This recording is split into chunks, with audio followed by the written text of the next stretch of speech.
Advocate Muhammad Shah, ഇപ്പോൾ BJP. പ്രതിനിധി പറഞ്ഞത് കേട്ടല്ലോ.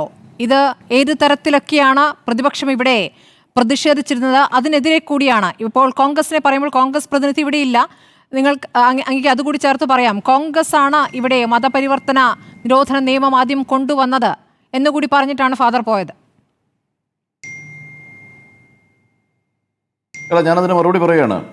ഈ ഒരു ആറ്റിറ്റ്യൂഡ് ഉണ്ടല്ലോ, ഇന്ത്യൻ നാഷണൽ കോൺഗ്രസിനെയും ഈ സംഘ് പരിവാറിനെയും സമീകരിച്ചുകൊണ്ട് ഞങ്ങൾ എല്ലാവരോടും തുല്യതയായിട്ട് പോകുന്നു എന്ന് പറയുന്നതിന് മുമ്പായിട്ട് ഈ RSSന്റെ വെബ്സൈറ്റ് ഉണ്ട്.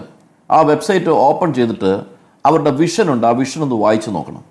അത് ഇനിയെങ്കിലും അത് ചിന്തിക്കുന്നില്ലെങ്കിൽ, ഇപ്പോൾ മനു പറയുമ്പോൾ RSS വേറെ ഞങ്ങൾ വേറെ എന്ന് പറയുമ്പോൾ സംഘ് പരിവാർ ഓർഗനൈസേഷൻ 74 എണ്ണമുണ്ട്, 12 കാറ്റഗറിയിലാണ്. അതിലിപ്പം നിലവിലുള്ള ഒറ്റ പൊളിറ്റിക്കൽ പാർട്ടിയേ ഉള്ളൂ, അത് ഭാരതീയ ജനതാ പാർട്ടിയാണ്. അതിനുശേഷം അവരുടെ ഓർഗനൈസേഷൻസിലെ റിലീജിയസ് ഓർഗനൈസേഷൻസിലെ ഒന്നാമത്തെ ഓർഗനൈസേഷൻ വശുദ്ധ പരിഷത്തും രണ്ടാമത്തെ ബജ്രംഗ് ദളുമാണ്. അത് കഴിഞ്ഞ് ഹിന്ദു ജാഗരൺ വേദിക. ഇതിനൊക്കെ ഓരോ പർപ്പസ് ഉണ്ട്. അവരെ സംബന്ധിച്ച് അവരുടെ ഇൻറ്റൻഷനാണ് അവർ നടപ്പാക്കുന്നത്. ഈ ബജ്രംഗ് ദളിനെയും RSS ഡിസോൺ ചെയ്യുന്നില്ല. ബജ്രംഗ് ദൾ നടത്തുന്ന പ്രവർത്തനങ്ങൾ RSSന്റെ വിഷൻ നടപ്പാക്കുന്നതിന് വേണ്ടി നടത്തുന്ന ശ്രമങ്ങളാണ്. അതുപോലെ തന്നെ ഹിന്ദു ജാഗരൺ വേദികയാണ് ഇപ്പോൾ ബംഗലാപുരത്ത് ക്രിസ്ത്യൻ പള്ളികളൊക്കെ ഇരിക്കുന്ന സ്ഥലങ്ങൾ തിരിച്ചു പിടിക്കണമെന്ന് പറഞ്ഞ സമരങ്ങളും പ്രക്ഷോഭങ്ങളും ഒക്കെ നടത്തി, ചർച്ച് ആക്ട് റദ്ദ് ചെയ്യണമെന്ന് പറഞ്ഞ് പ്രക്ഷോഭങ്ങളൊക്കെ നടത്തിയത് പറഞ്ഞിരിക്കുന്നത് ഹിന്ദു ജാഗരൺ വേദികയാണ്. അപ്പോൾ ഇങ്ങനെയുള്ള സംഘടനകൾക്കെല്ലാം കൂടി അവർക്കൊരു മിഷനുണ്ട്. അവരുടെ മിഷൻ ഇംപ്ലിമെൻ്റ് ചെയ്യുന്നതിൻ്റെ ഭാഗമായി അവർ നടത്തുന്ന പ്രവർത്തനമാണ്. ഇപ്പോൾ ഇന്ത്യയിലെ ഒരുപാട് സ്റ്റേറ്റുകൾ അവർ ഭരിച്ചുകൊണ്ടേയിരിക്കുന്നു, രാജ്യം ഭരിച്ചുകൊണ്ടേയിരിക്കുന്നു. ഈ സമയത്ത് ഉണ്ടാകുന്ന ഈ പ്രശ്നങ്ങളുടെ വ്യാപ്തി മനസ്സിലാക്കാൻ മതേതര സമൂഹത്തിന് കഴിയുന്നില്ലെങ്കിൽ മുസ്ലിം, ഹിന്ദു, ക്രിസ്ത്യൻ എന്നൊക്കെ മാറ്റി നിർത്തണം. ഇതൊക്കെ ഒരു വളരെ വലിയൊരു മിനിസ്കൂൾ മൈനോറിറ്റി ആയിട്ടുള്ള ആളുകളാണ് ഇത്തരം ചിന്തകൾ മനസ്സിൽ വെച്ചുകൊണ്ട് നടക്കുന്നത്. അവരുടെ ഒരു കൂട്ടായ്മയാണ് സംഘ് പരിവാർ എന്ന് പറയുന്നത്. ആ കൂട്ടായ്മയുടെ പിന്തുണയോടുകൂടിയാണ് രാജ്യം ഭരിക്കുന്ന ഒരു പൊളിറ്റിക്കൽ പാർട്ടി. അവരുടെ ഐഡിയോളജി തന്നെ എക്സ്ക്ലൂസിവിറ്റിയാണ്.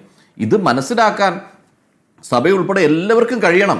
ഇനിയിപ്പോൾ ഇത് എല്ലാവരും എല്ലാ കാലം ഒന്ന് പറഞ്ഞു നടത്താൻ പറ്റുന്ന സാഹചര്യമാണോ രാജ്യത്തുള്ളത് നമുക്കറിയില്ല. ഒറ്റക്കെട്ടായിട്ട് നിന്നുകൊണ്ട്, ഇവിടുത്തെ മതേതര വിശ്വാസികൾ ഒറ്റക്കെട്ടായിട്ട് നിന്നുകൊണ്ട് കോൺഗ്രസിനെ തകർത്തുകൊണ്ട്, അല്ലെ കോൺഗ്രസിനെ കുറ്റം പറഞ്ഞുകൊണ്ട്, മതേതര ശക്തികളെ കുറ്റം പറഞ്ഞുകൊണ്ട് ഇവരുമായി സമീകരിച്ചാണ് സംസാരിക്കുന്നതെങ്കിൽ, ഒന്നുകൂടി ഞാൻ പറഞ്ഞു തീർത്തോളൂ, എനിക്ക് ആകെപ്പാടെ കുറച്ച് സമയം കിട്ടിയിട്ടുള്ളൂ. ഞാൻ ഇവരെ എതിർത്തത് ആദ്യമായി 1925 മുതൽ എതിർത്തുകൊണ്ടിരുന്നത് മഹാത്മജിയാണ്. ഇന്ത്യൻ നാഷണൽ കോൺഗ്രസിന്റെ ഭാഗമായി നെഹ്റുവാണ്, സർദാർ പട്ടേലാണ്. അവരെതിർത്തുകൊണ്ടിരുന്ന ഒരു ഐഡിയോളജി ഉണ്ട്.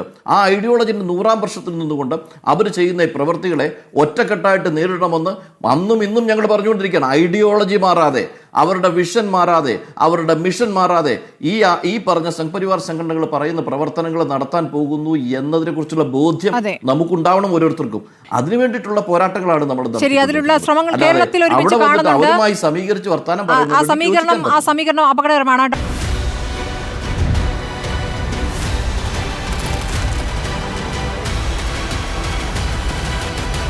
ഡിബേറ്റ് വിത്ത് സ്മൃതി പരുത്തിക്കാട്.